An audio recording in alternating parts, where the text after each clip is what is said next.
The Imperial Knight preview is up. Let's see what goodies are in store for your Knight household when Engine War comes out.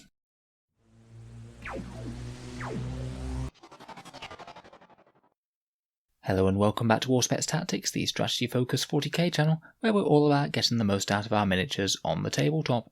Now I'll admit the Imperial Knights are probably the faction that I was most interested to see the rules for in Engine War, as it's the faction that I have some of myself. I was interested to see exactly how they're going to add extra rules to these big powerful models, who already have quite a lot of advantages and powerful relics to choose from. Imperial Knights used to be at the apex of the meta, but I think that things have caught up with them a bit, and they're no longer top tier. This book is most certainly going to be a power boost though. It's going to be interesting to see where they stand after this. In the preview we've got 3 main sections, some new stratagems for the Knights, custom household traditions, and extra bonuses based on your allegiance, whether that's to the Questor Imperialis or Questor Mechanicus. Let's jump right in then and take a look at their stratagems. So first of all we have 3 stratagems previewed. I don't know how many that we're going to be getting with this. I'd estimate somewhere around 10 or so new ones, in line with what we've seen for other factions, but I'm not 100% certain. The first one is for your Armiger Helverins, and for 1 command point you can choose to thin their ranks. They already had a stratagem for making them a bit better against flyers, and this one basically ups their damage output against hordes. Basically you use it on 1 Armiger Helverin when it's about to shoot a unit that has 6 or more models in, and then its Armiger autocannons will make 6 attacks rather than 2d3 when shooting at that unit. It's quite nice that it's 6 or more models as well. You could definitely hit some fairly elite units with that, say units of Centurions or Aggressors, which often hang around in 6s, or things like large units of Bulgarin, who are very good for Armiger Helverins to target as they have damage 3 weapons. Basically you would have been expecting them to get 8 shots on average, this one will give them 12 shots, so it's basically a flat 50% damage buff against these unit types. You'll be getting 4 more autocannon shots than you thought you would have been, so 2 2/3 more hits. It is a meaningful damage increase. I'm not sure it's going to be the most standout stratagem ever though. Say if you were taking aim at Primaris Intercessors for example, spending this 1 command point would only roughly kill about 1 more Intercessor if that, and against lighter hordes, things like Guardsmen and Orcs, you're going to be paying 1 command point for on average around about 2 more dead models. So it's not absolutely loads, but it's not nothing. It could be worth it if you're looking to convert your command points into damage output as early in the game as possible to try and gain an advantage going forward. The next one I really quite like, which is an advantage for the Knight Warden, called Belligerent Machine Spirit, allowing it to get automatic hits with its Avenger Gatling Cannon within 8-inch range. Note that it is just the Knight Warden, not the Crusader, so this one's going to be a little bit more of an advantage to taking that Knight chassis rather than paying for the 2 big guns. Much like the previous one, automatically hitting rather than having to roll 2d3 is going to get you a 50% damage increase on the number of damage on your target. Basically you would have been hitting with 8 on average before, due to hitting on 3s with 12 shots. Now you'll be hitting on all 12 of those, provided you're up close of course. It is quite nice that this isn't restricted on any sort of targets though. Again, say if your Knight Warden was trying to chew through some Primaris Intercessors, this one would have a bit of a higher yield. You kill on average just under another 2 Intercessors with this 1 command point, so provided you're up close, then this is a pretty meaningful buff in terms of models killed. It doesn't say whether it applies to the popular Gatling Cannon Endless Fury, although by using this you would be waiving its ability to get the extra hits on 6s that Endless Fury enjoys, so it would only be a very small buff in terms of number of shots on that relic weapon. The third stratagem that they're previewed is Trophy Claim, and this one happens when you kill an enemy Titanic model such as another Imperial Knight or Chaos Knight, and in its triumph the Imperial Knight gets +1 to its attacks characteristic for the rest of the battle. Naturally it's not going to apply in every game, but this one could be quite a nice one if and when you do get a Titanic vehicle kill. Bear in mind it is only in melee though, so you will have had to survive to get your knight to the enemy lines and braved Overwatch, which can be quite a significant factor when you are targeting another Titanic. So I think that these ones are 3 nice to have type stratagems, but not quite as strong as some of the ones that we already have in the book. If 9th edition does have fixed command points per the size of game though, then it means that we might have a lot more to go round, so it seems likely that some slightly lower yield ones, perhaps such as these, might get used a bit more routinely once we already have enough for the tricks that we need most.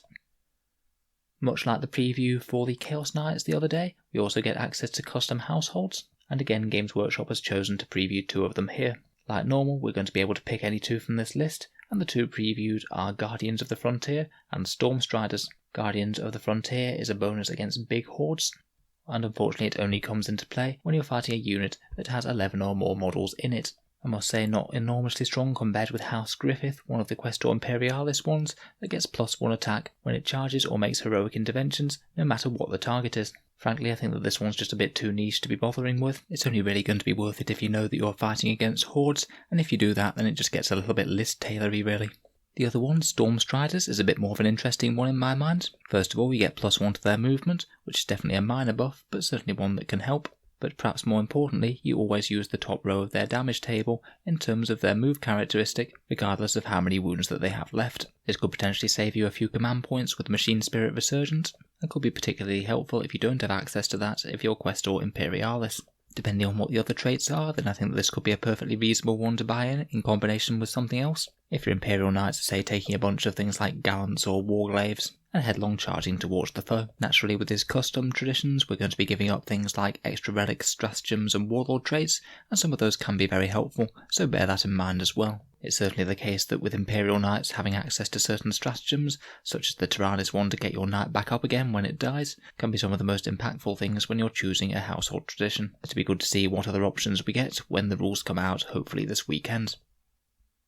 Finally, and what's going to be pretty much unequivocally a flat buff to Imperial Knights, are pledges that you get based on whether you've dedicated yourself to Questor Mechanicus or Questor Imperialis. I don't know if there's going to be multiple ones of these to choose from, or you're just going to get one as default for Questor Imperialis and Questor Mechanicus. I'd guess probably the latter, but who knows. In any case, Questor Mechanicus Knights get to make the Sacristan Pledge, which basically allows their knights to regenerate turn on turn. This is quite a helpful advantage to have regardless of what you're playing, and particularly helpful if you get into a situation where multiple of your knights are damaged but not destroyed. Basically at the start of your turn, a model with this Questor allegiance regains 1 lost wound, and the article pointed out that this could be particularly helpful if it takes you up a bracket, say you were in the middle bracket, and then this healed wound takes you to the top one, allowing your knights to move, shoot and assault at full capacity once more. I think this is now looking like a bit of a mirror of the Chaos Knights. Basically they're going to be getting the Infernal and Iconoclast traits, and then stacking that with households on top of them. And for the standard Imperial Knights, it looks like we've already got the household traits, and now we're adding the equivalent of the bonus for Iconoclast or Infernal, which is an advantage for Questor Imperialis and Questor Mechanicus. It's interesting that for the Chaos Knights, it looks like the Iconoclast and Infernal are the most powerful parts of their bonuses, and so far at least their household traits seem a little bit weak. Whereas for Imperial Knights, it looks like their household traits are going to be fairly strong, and these pledges look like they might be a bit weaker, but still nevertheless a meaningful buff. They also mentioned that we'll be able to get Allegiance Warlord traits now, so we're going to get 3 Warlord traits that are either for Questor Mechanicus or Questor Imperialis, and they previewed one of the Questor Imperialis traits called Tireless Duty, which is basically 6-inch heroic intervention rather than 3 inches. Personally, I'm not the biggest fan of this one. I'd rather have something that's a little bit more damaging, because basically if you buy this one in, then your opponent knows full well that it's there, and it'll pretty much only make any difference if they forget about it, as they can pretty much choose whether or not to put models in heroic intervention range. Don't get me wrong, it's a nice buff, but I don't find it all that helpful compared with the others that we have available already.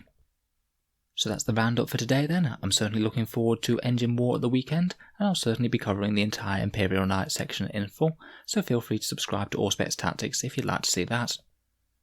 If you've been enjoying the videos, I'd just like to mention my Element Games affiliate link, which helps support the channel and keep these videos coming. Basically, if you live in the UK and are thinking about ordering in any models in the near future, then Element Games is one of the places that offers you a discount compared with buying them in a normal Games Workshop. They have free shipping over a certain amount, and if you click and order through the link in the video description below, then a small amount of the money goes to support Auspex Tactics while not costing you any more at purchase.